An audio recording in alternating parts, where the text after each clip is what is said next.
Alright then, so I have been going through some replays, quite a few of them, been picking out ones with Protoss. So far I've been sort of a little disappointed at not seeing some epic Protoss play, but I have seen some things that are interesting to point out. We've got a little bit of nice chit-chat going on, but basically, one of the really good things I'm going to point out about this video is in the early, our Terran player decides to be really cheesy. He's like, I'm just going to do a bunch of proxy barracks and rape you in the face. And do bunker builds. Oh, because you're Protoss. Okay. Well, our Protoss player actually handles that really well. One thing to point out, though, is that just because our Protoss player handles it really well doesn't necessarily mean that it was, you know, he would always win in that scenario, because one thing that is important to note is that our Terran player went purely Marines. I find that it's not too hard to push off an early Marine push of like 6 Marines, but if you have like 2 Marauders and 2 Marines, that's a totally different story, and it's extremely hard to hold off in comparison when you're not ready for it. Of course, the scout being denied. One thing that's interesting to note here is we're up to 16 Harvesters, and you're going to notice that it's, or SCVs, and it's not really going to increase by a whole lot. So of course our Protoss player doing a little bit of scouting, but definitely not scouting this proxy, or else he might have reacted a little different. Anyways, as you can see, he's doing a pretty standard build. He's going gateway, cyber, gas, and pylon. Oh, wow. Okay, usually your second gateway would have been a little sooner than that. But alright, getting out the first one is a stalker. A lot of players will do that against just period, because the stalker is the best unit at denying scouts, it's the fastest unit, blah blah blah. But at the same time, I like to get a sentry so it has energy to wall off that ramp in case of oh crap moments like this. I'm not sure what he's thinking right now, but he sees all these Marines. He might have even seen these SCVs coming in, but he's probably going, oh crap. Now, I guess I was well, no. If we look at the income tab, we only have 15 Harvesters, so our Terran player has actually cut a lot, as well as bringing this many SCVs. He's cut a lot in order to do this build. He stopped at 16 Harvesters, you know, so it's a very aggressive build. It's an all-in style, but he didn't go all-in because he left 6 workers behind, or 5. But it's pretty much all-in build. Personally, I'm not a fan of him bringing 7 or 8, whatever this happens to be, all of these workers. I do not think that he should have brought these workers with him. If he was, I would have said only bring 4, because obviously if you want to bunker down, you're going to need more than 1. You just build multiple bunkers, and that way they can't cancel them all. So as we will see here, these SCVs getting in on the action, doing some fighting and helping kill off that stalker. And of course, even fighting that zealot, not the best use of the SCVs, fight the zealot, but you know, they're just there. When you're doing an all-in, you have them there as cannon fodder. They're keeping the Marines from being killed, so they are serving their purpose. And of course, the bunker goes down, and I'm just going to slow this down to normal game speed now, because this is sort of, you know, this is where you'd think as the Protoss player that he's completely screwed. So he just sort of sits back here, and then he says, bring in all of my workers, and he waited basically until his warp gates cooldown was done, so that way he could have these extra stalkers when he engaged. Heavy losses. Under normal circumstances, a player would look and say, I've lost the game. Oh man, this game mode feels so slow. And of course these stalkers are quite a lot stronger. He could have been doing some micro, pulled back this stalker right now, try and save it. There we go, now he does. Very smart. That's some good micro there, keeping it alive. Because they do have shields that regenerate, you definitely want to be using micro with your stalkers. And of course, our Terran player here just continually sending units. But if we look back in his base, he's only sitting at 10 Harvesters. So he really should have been doing a little bit more to macro up and a little less to, you know, just all in.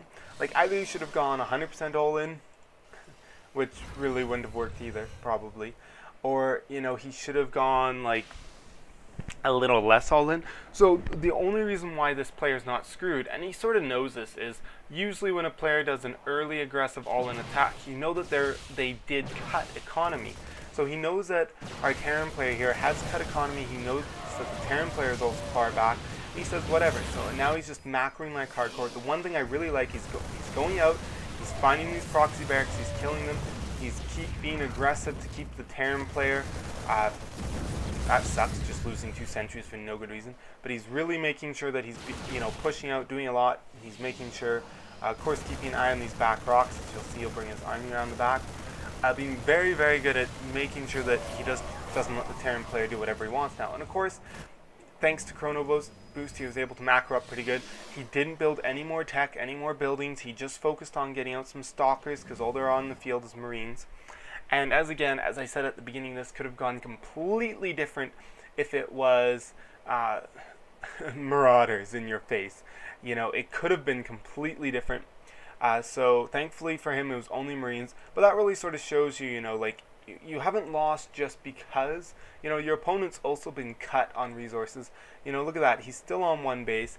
Harvester count still favoring Protoss. And of course, income as well. And he's killed off, if we look at these units lost, he's now gaining. He's got 1,000 points ahead. And basically, it just, then there's some mistakes that happen during the rest of this game.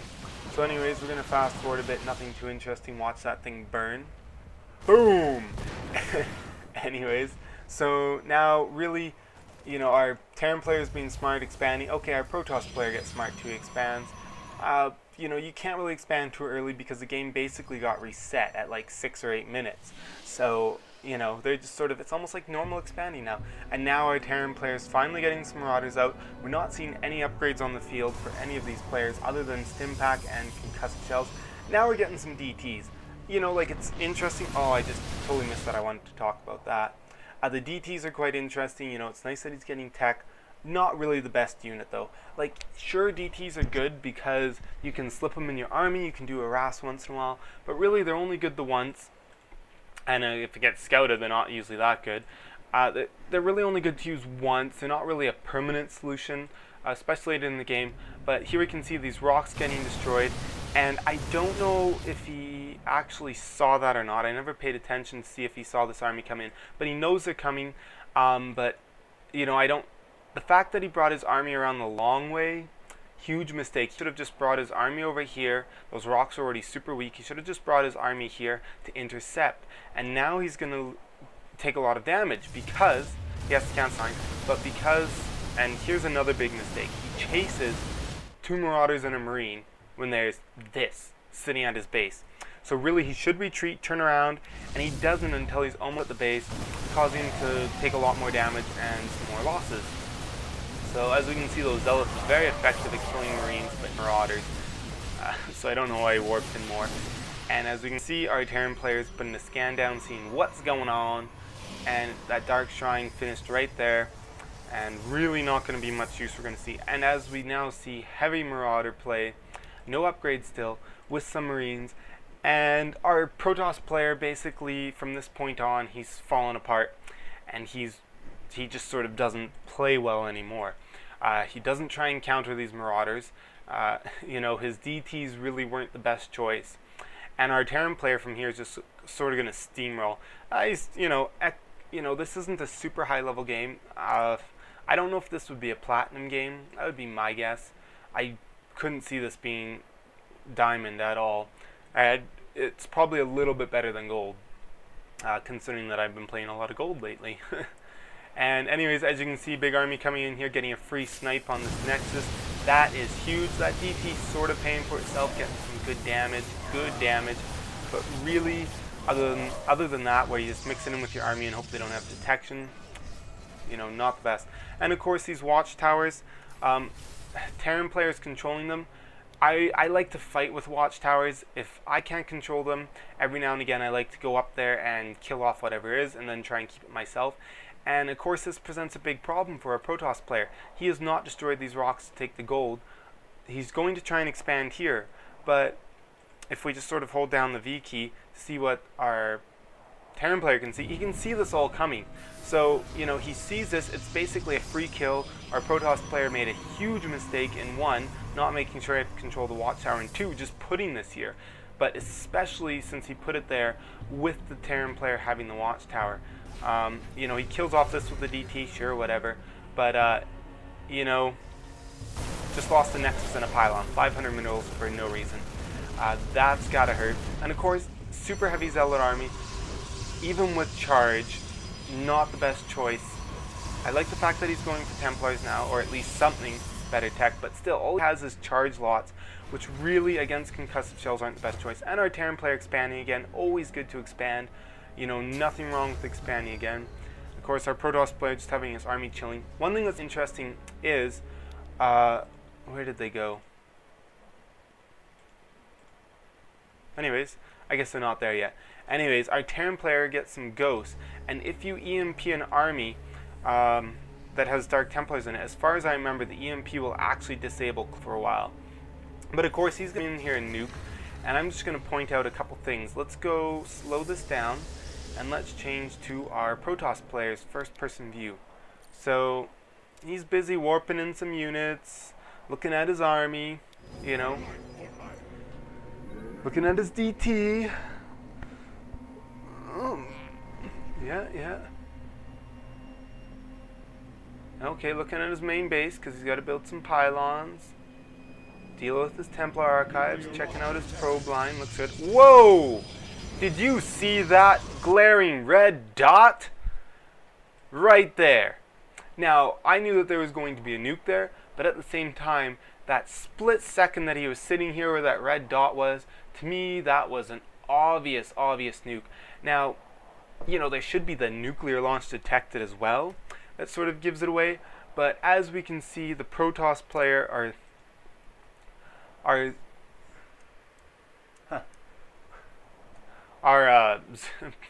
Terran player here getting some nukes. Our Protoss player completely unaware of this. He just... Oops, wrong player cam. If we just continue playing... Oops. Oh, see, nuclear strike detected. Okay, let's continue playing now. So, we're on his cam. Of course, back here. We already sort of saw this. Not a big deal. We'll watch it again for a few seconds. Nuclear strike detected. Oh, nuclear strike. Not paying attention. Looking at his main army, looking at trying to expand, because he doesn't need to expand. And, whoa! What's this red dot right here? I see another nuke. I don't know if he's selecting all of his workers to run them out of here, but it's too late. But they're all selected. I don't know if, yeah, they were going to run. And interestingly enough, that nuke's going off, so he can't run this way.